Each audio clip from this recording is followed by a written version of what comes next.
शिव ही आरंभ है, शिव ही अंत है. न मानो तो भ्रम मात्र, मानो तो अनंत है. स्वागत आहे अंबरनाथच्या या पावन भूमीत, जिथे काळाला देखील नमस्कार करावा लागतो.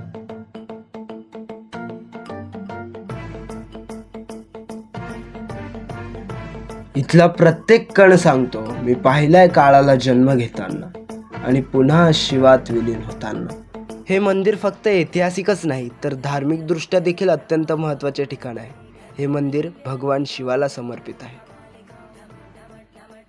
अंबरनाथमधील हा अमरेश्वर मंदिर 10 जुलै इसवी सन 1060 साली निर्माण झालं असं म्हटलं जातं.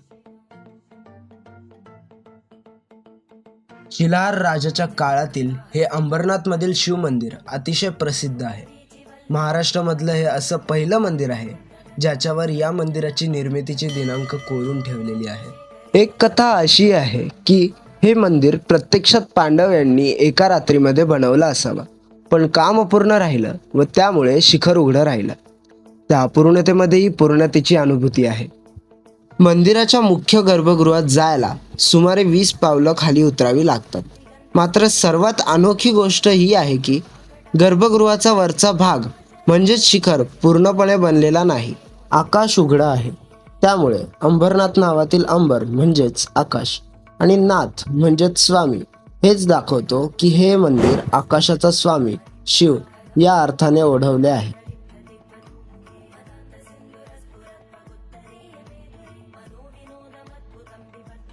बाहेरच्या भिंतींवर आणि स्तंभांवर असंख्य कोरीव शिल्प जसे की देवी देवता अप्सरा आणि विविध शिल्प पाहायला मिळतात. मंडप प्रवेशद्वार 3 बाजूंनी आहेत. पूर्व पश्चिम दक्षिण अशी संरचना आहे. येथे वापरलेला दगड काळा बेसाल्टचा आहे आणि हे मंदिर हेमाडपंथी किंवा भूमिजा शैलीत बांधलेले आहे. महाराष्ट्रातल्या प्राचीन मंदिर शैलीचा उत्तम उदाहरण म्हणजे अंबरनाथमधील अमरेश्वर मंदिर. पुतळे, नक्षी, दिव्यांचा प्रकाश हे सर्व इतके सखोल आहेत की प्रत्येक कोपऱ्यात एक कथा दडलेली आहे. या प्राचीन मंदिराला युनेस्को वर्ल्ड हेरिटेज साईट म्हणून मान्यता देखील मिळालेली आहे. म्हणतात मंदिराखाली एक भुयारी मार्ग होता जो कधी काळी नदीकाठी किंवा किल्ल्यांपर्यंत जात होता. आज तो मार्ग बंद आहे. येथे तुम्हाला अनेक अशा मूर्त्या दिसतील ज्या मागे अनेक कथा आहेत. त्यापैकी वरती जी शिवांची मूर्ती आहे त्यामागील कथा सांगतो. या मंदिराच्या बाह्य भिंतींवर एक अप्रतिम दृश्य कोरलेलं आहे. भगवान शंकर गजासुराशी युद्ध करत आहेत. गजासूर एक बलाढ्य राक्षस ज्यानं वर्षानुवर्ष तप करून वरदान मिळवलं होतं, पण अहंकारानं त्याला आंधळ केलं. त्याने देवांना छळायला सुरुवात केली तेव्हा महादेव स्वतः रणांगणात उतरले. त्यांनी आपल्या तांडवातून त्या राक्षसाला पराजित केलं आणि त्याचं कातडं अंगावर परिधान केलं. या दृश्यात दिसतो तो क्षण जेव्हा अहंकार शांतीसमोर नतमस्तक होतो आणि महादेव पुन्हा सृष्टीला संतुलन देतात. मंदिराच्या दुसऱ्या भिंतीवर अजून एक अद्भुत कथा कोरलेली आहे. त्रिपुरासुरवध. 3 असुर बंधूंनी तयार केले होते 3 भव्य नगरे, सोने, रौप्य आणि लोखंडाची, ज्यांना त्रिपूर म्हटलं जातं.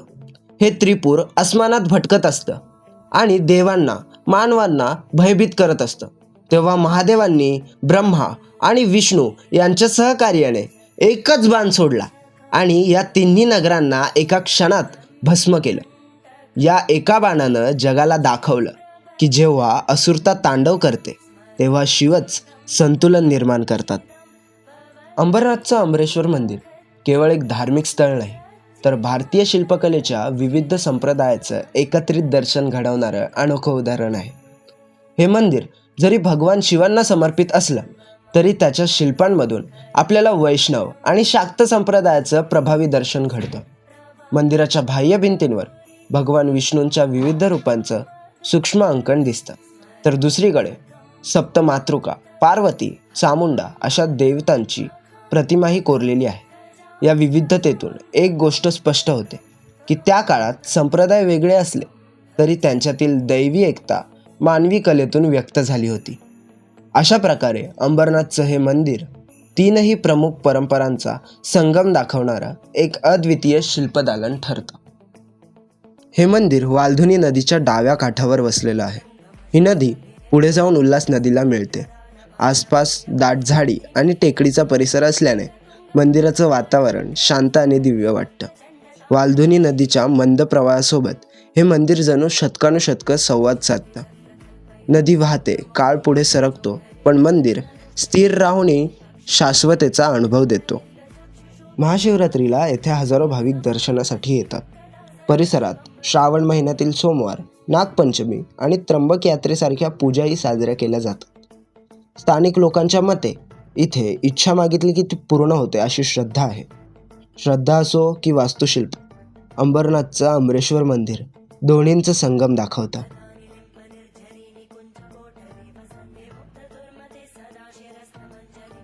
भक्तीचा अनुभव, प्रसाद आणि शांत माहोल या मंदिरात येणाऱ्या प्रत्येक भक्ताला इतिहासाचा स्पर्श घडवतो. अंबरनाथचं अमरेश्वर मंदिर इतिहास आणि श्रद्धेचं एकत्र दर्शन घडवणारं स्थान. पण प्रश्न असा, या मंदिरापर्यंत नेमकं कसं पोचायचं? चला जाणून घेऊया अंबरनाथची सफर.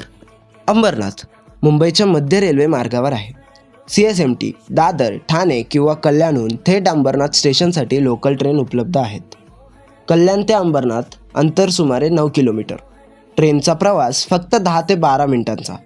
तिकीट खर्च सेकंड क्लास 10 ते 15 रुपये, फर्स्ट क्लास 50च्या आसपास. अंबरनाथ स्टेशनवर उतरल्यावर मंदिर स्टेशनपासून फक्त 1.5 किलोमीटर अंतरावर आहे. तुम्ही पायीही जाऊ शकता. साधारण 15 मिनिटाचा चालण्याचा रस्ता किंवा स्टेशन बाहेरून ऑटो रिक्षा सहज मिळतात. ऑटो भाडं 20 ते 30 रुपयापर्यंत. मंदिराचं दर्शन सकाळी 6 वाजल्यापासून रात्री 9 वाजेपर्यंत घेता येतं. पण सर्वोत्तम वेळ सकाळची आरती 6:30 आणि संध्याकाळची आरती 7 वाजता होते. या शिल्पांमध्ये केवळ कथा नाहीत, त्या आहेत सत्याच्या, अहंकाराच्या आणि संतुलनाच्या शिकवणी. अमरेश्वर म्हणजे फक्त मंदिर नाही, तो आहे शिवाच्या प्रत्येक रूपाचा जिवंत साक्षीदार. तर ही होती अमरेश्वर मंदिराची एक झलक. इतिहास, कला आणि रहस्याने वेढलेले एक असं ठिकाण जिथे प्रत्येक दगड श्वास घेतो. तर चला पुन्हा भेटू अशाच एका ऐतिहासिक, रहस्यमय आणि हिडन प्लेसवर. तोपर्यंत लक्षात ठेवा, इतिहास फक्त वाचायचा नसतो, तो अनुभवायचा असतो. तर त्यासाठी आम्हाला सबस्क्राईब करा.